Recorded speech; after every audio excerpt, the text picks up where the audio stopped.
अपने को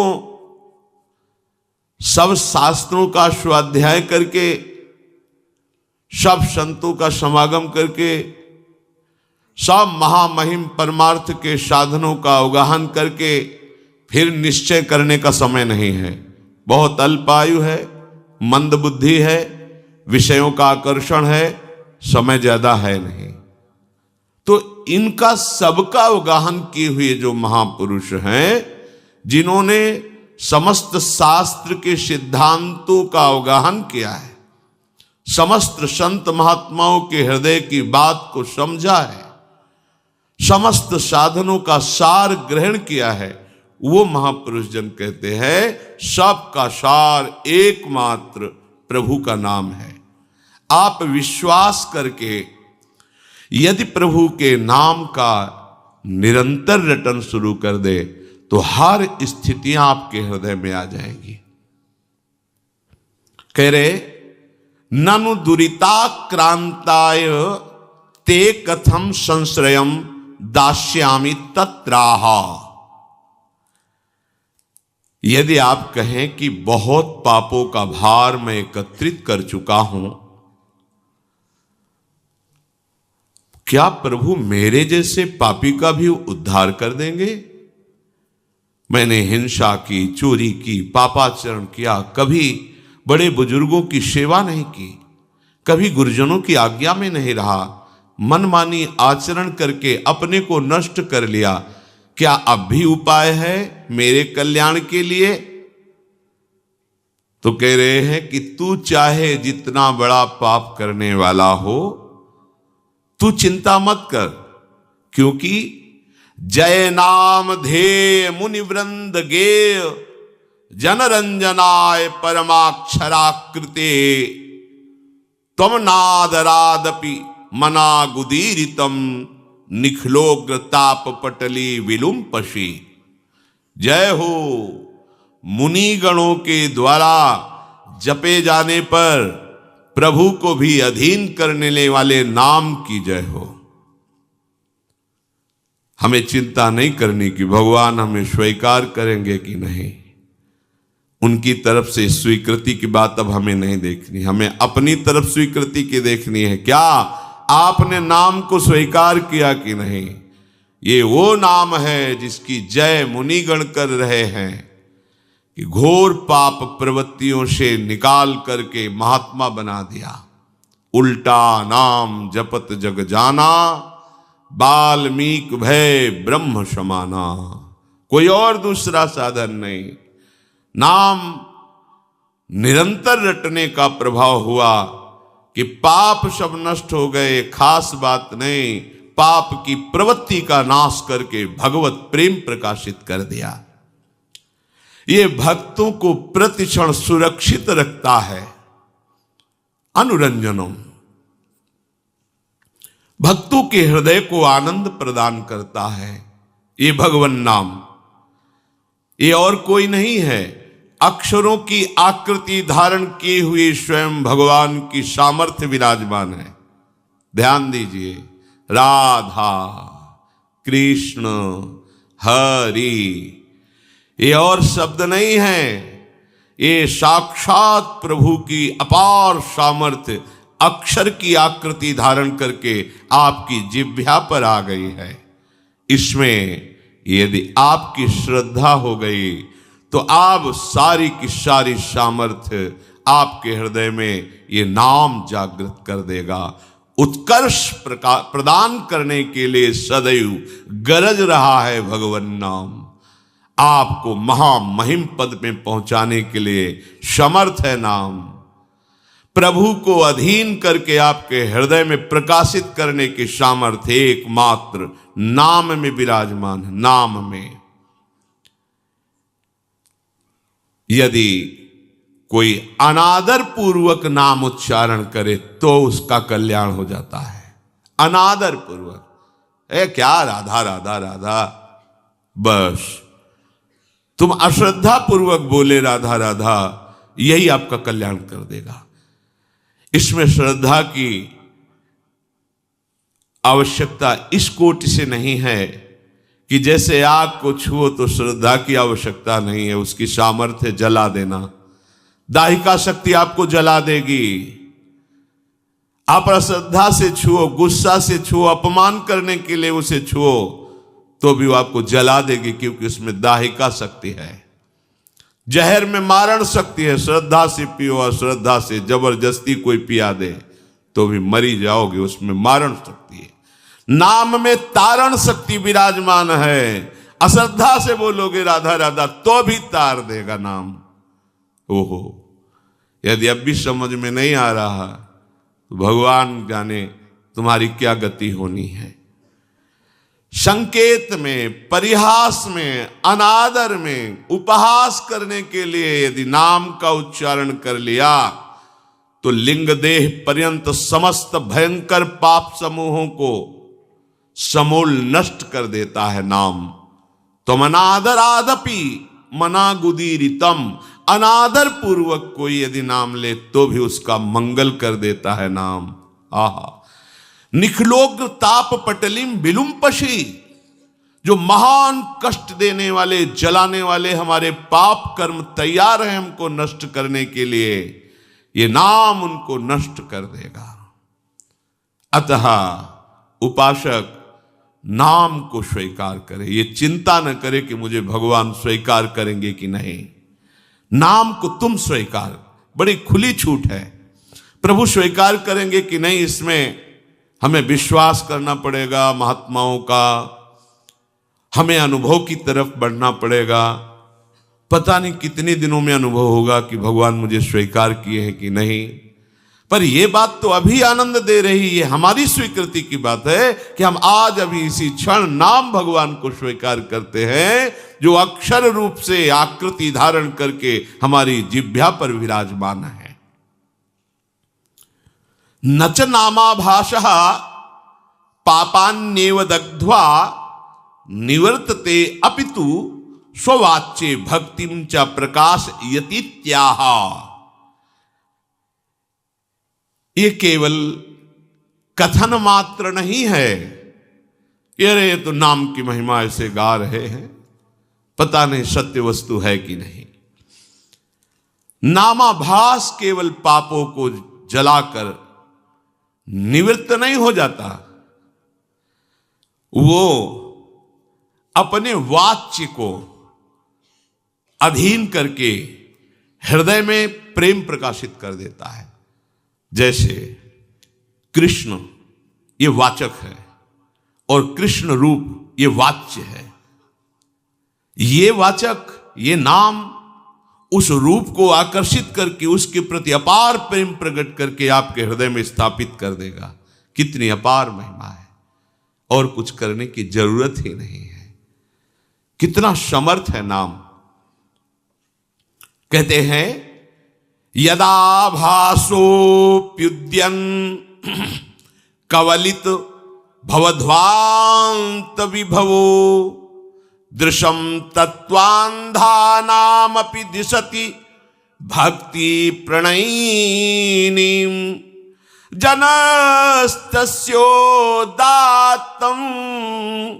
जगति भगवन्नाम तरणे कृतीते निर्वुक्तुम कहि महिमानं प्रभवति। हे भगवन नाम सूर्य,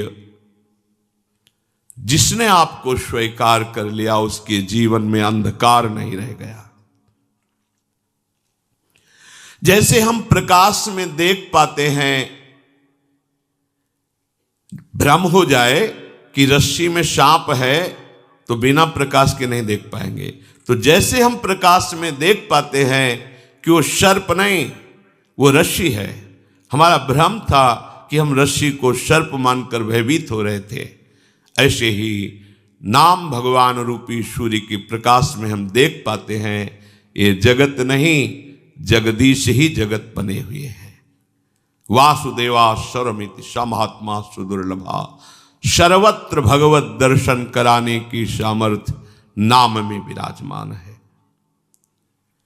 इस संसार में कौन ऐसा होगा प्रवीण पंडित जन, जो आपकी महामहिमा अश्मोर्ध महिमा को यथार्थ रूप में कह सकता है।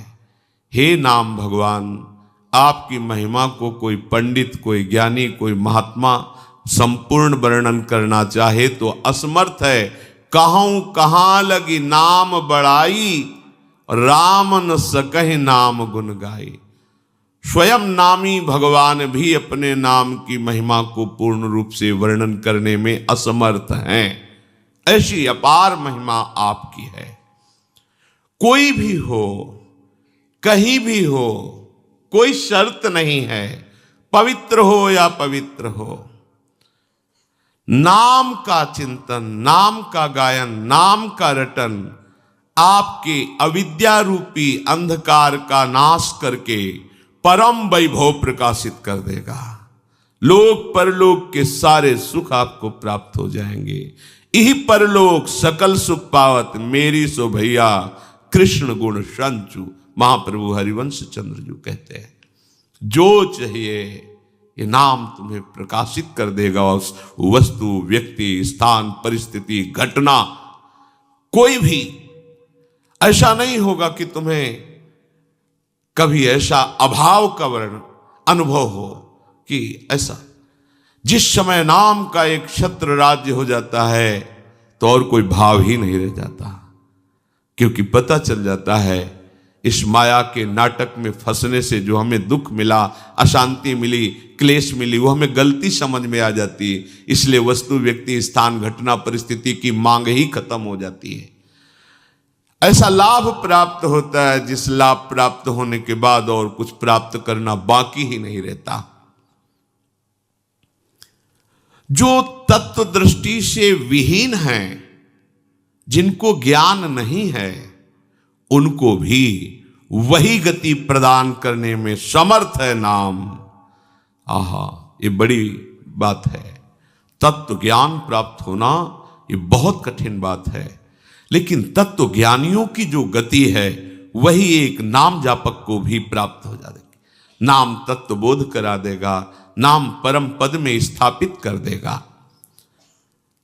अथैकांतिक भावे नोपासितम नाम भोगैक विनाश्यमपि प्रारब्धम विनैव भोगाद्विनाशयति त्याहा। ओहो, बड़े आश्चर्यमयी बात। शास्त्रों में जहां हम महिमा देखते हैं साधनों की, सिद्धांतों की, वहां यह पाया जाता है कि जो आपसे अब कर्म बन रहे हैं, भगवत शरणागत हो, उनको मानो भुने हुए चने में जैसे अंकुरण नहीं होता, ऐसे आपके नवीन कर्म आपको बांध नहीं पाएंगे। उनको निष्प्रभावित कर दिया जाता है भगवत शरणागति के प्रभाव से। पर जो शरीर की रचना हुई है कर्म भोग के लिए, यह सामर्थ्य नाम में विराजमान है कि उस आए हुए प्रारब्ध को भी नष्ट कर देता है। पर जो भगवत प्रेम मार्ग का उपासक होता है वो ऐसा नहीं चाहता, इसलिए उस शरीर के आए हुए प्रारब्धों को बहुत कम मात्रा में उनको भोग लेता है और भगवत कृपा से दिव्य देह प्राप्त करके भगवत सेवा में उपस्थित होता है। वो अपने भजन को इस नाशवान शरीर के सुरक्षित रखने के लिए खर्च नहीं करता, वो चतुर उपासक होता है। पर यदि चाहे तो कह रहे अथैकांतिक भावे नोपासितम नाम भोगैक विनाश्यमपि प्रारब्धम विनैव भोगाद्विनाशयति त्याहा। जहां ये वेद प्रमाण है कि बिना भोगे प्रारब्ध नष्ट नहीं होता, वहां ये कह रहे हैं, उदाहरण भी देखिए, विनैव भोगाद्विनाशयति त्याहा। यद्यपि शास्त्र का सिद्धांत है प्रारब्ध भोग के ही आपको शरीर के जो पूर्व कर्मों से रचित कर्म है उनको नष्ट करना होगा। यदि निष्ठा पूर्वक नाम जप किया जाए, निष्ठा, अन्य कोई साधन नहीं। आप अपना क्या दूसरों के भी प्रारब्ध को नष्ट कर सकते हैं, इतनी सामर्थ्य है। एक बार कबीरदास जी के शरणागत हुए दिग्विजयी पंडित गंगा स्नान करने जा रहे थे। उन्होंने देखा बड़ी भीड़ लगी हुई है और शोरगुल हो रहा है, तो उस भीड़ में कौतूहल वश गए, क्या है, क्या हुआ? तो उनका कि आदमी आत्महत्या करने जा रहा था गंगा जी में, हम लोगों ने जबरदस्ती से रोक रखा है। वो कमर में पत्थर बांधे हुए बिल्कुल कगार पे खड़ा हुआ था, लोगों ने पकड़ रखा था। हुआ भाई आप ऐसा क्यों कर रहे हैं?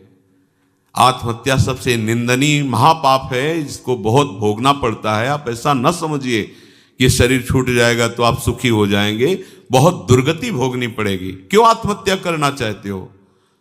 तो उनका मेरे शरीर में गलित कुष्ठ तुम्हें दिखाई नहीं दे रहा, इसकी दुर्गंध से मैं ही इतना पीड़ित हूं।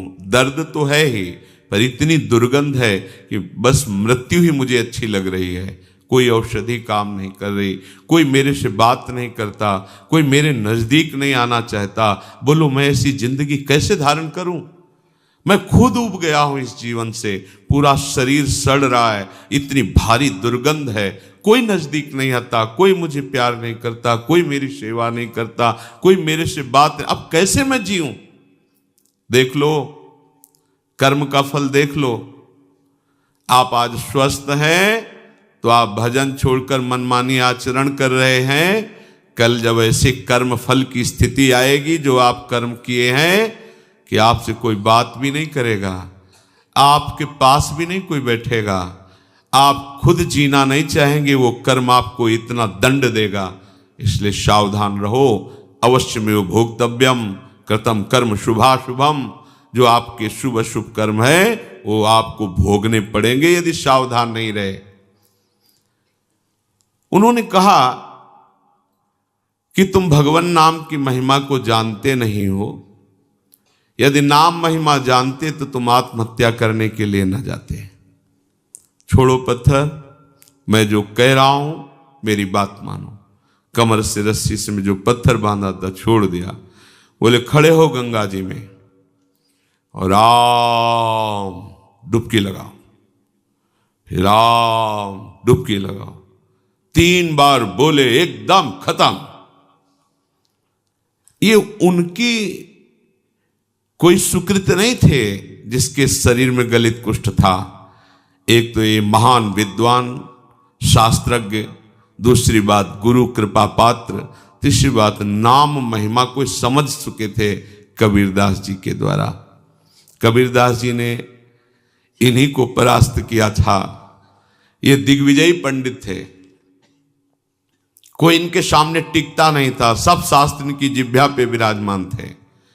काशी के विद्वान घबरा गए कि अगर काशी को पराजित कर दिया तो बहुत बड़ी ये निंदा का विषय होगा, क्योंकि ज्ञान समुद्र काशी है। उनका इससे तो जीत पाना बड़ा कठिन, इसकी तो जिह्वा पे सरस्वती बैठी हुई है। उन्होंने कहा कि यदि हमारे यहाँ के सबसे बड़े पूज्य महापुरुष हैं कबीरदास जी, अगर वो हार गए तो पूरी काशी हार गई। तुम उनको परास्त करो जाकर। यहाँ किस किस से आप विद्वता पूर्वक वाक युद्ध करेंगे? एक से एक विद्वान है, सालों लग जाएगा। हम सब सहमति देते हैं कि आप कबीरदास जी को परास्त कर दे, मानो वाराणसी परास्त हो गई। ठीक है, कबीरदास जी के पास गए। उन्होंने कहा शास्त्रार्थ करना चाहते हैं। हमें शास्त्र कहाँ आता है? कबीरदास बोले पराजय लिख दो, इसमें दस्तखत कर दो। हाँ करवा लो जहां दस्तखत। बोले काशी के विद्वानों ने कहा है कि आपकी पराजय पूरी काशी की पराजय। तो बोले फिर रुक जाओ, हम तुमसे प्रश्न करते हैं कि पढ़ के समझे हो या समझ के पढ़े हो? अब जो हरि के चरणारविंद के प्रेम में डूबा हुआ है उसकी वाणी सरस्वती भी नहीं समझ सकती। पहली बार उसकी बातें ही समझ में नहीं आई कि बाबा प्रश्न क्या कर रहे हैं। फिर हाथ जोड़ा, कहा महाराज एक बार फिर प्रश्न कीजिए। तो उन्होंने कहा पढ़ के समझे हो कि समझ के पढ़े हो? जैसे कोई किसी को स्तंभित कर दे मंत्र के द्वारा, बुद्धि काम नहीं कर रही। पूरी सभा लगी हुई है कौतूहल देखने के लिए। अब वो ये शास्त्र खोले, वो शास्त्र खोले, कुछ कहा महाराज हमारे तो प्रश्न ही की धरा समझ में नहीं आ रही। बोले तो उत्तर क्या दोगे, शास्त्रार्थ क्या करोगे? जब प्रश्न की ही धारा तुम्हें समझ में नहीं आ रही तो व्यर्थ में अभिमान लिए घूम रहे हो दिग्विजयी का। पढ़ के समझो कि समझ के पढ़े हो?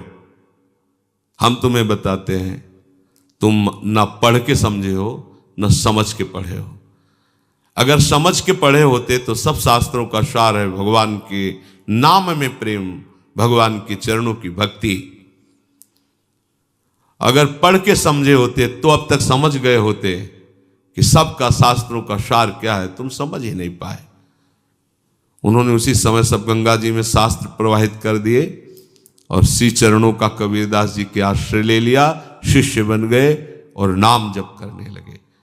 उनकी ये निष्ठा कि 3 बार नाम, ये उनकी निष्ठा, उससे उनका गलित कुष्ठ चला गया। अब ये बड़े आनंदित होकर कबीरदास जी के पास पहुंचे और कहा, भगवान एक गलित कुष्ठ शरीर वाला आत्महत्या करने जा रहा था, तो आपकी कृपा से नाम महाराज के प्रभाव से 3 बार नाम बुलवाने पर वो गंगा में डुबकी लगाते ही पवित्र शरीर और निरोग शरीर हो गया उसका, और बहुत प्रसन्न हो गया। और उसको भी हमने कहा नाम जप करो। कबीरदास जी ने कहा, तुमने नाम की महिमा जानी? अरे ये केवल नामाभास से ठीक हो सकता था, तुमने 3 बार बुलवाया है। नामाभास से ये नाम की अपार, जौहरी ही तो हीरा का कीमत जानता है कि क्या है, हीरे की वक़्त तो जौहरी जानता है। ऐसे ही भगवत प्रेमी महात्मा जानते हैं कि नाम का प्रभाव क्या है। हम आप सब तो ऐसे ही राम कृष्ण हरि, पर ऐसे ही बोलो तो भी मंगल हो जाएगा, पर महिमा इतनी अगाध है, कह रहे अथई कांतिक भावे नोपासितम नाम भोगई के विनाशिम अपि प्रारब्धम। पर इसमें शर्त है, इसमें शर्त है अथई कांतिक, एकांतिक, अर्थात अब कोई आश्रय नहीं, कोई भरोसा नहीं, केवल नाम का आश्रय, केवल नाम का भरोसा। इसे कहते हैं निष्ठा। निष्ठा पूर्वक जपा हुआ नाम भोग के द्वारा ही विनाश से प्रारब्ध कर्म को भोग के बिना ही नष्ट कर देता है। ये बड़ी बात है। तो आप कहेंगे कि बड़े बड़े संतों को बड़े बड़े रोग पाए गए, कैंसर, अमुक अमुक अमुक, तो क्या इन्होंने नाम जप नहीं किया क्या?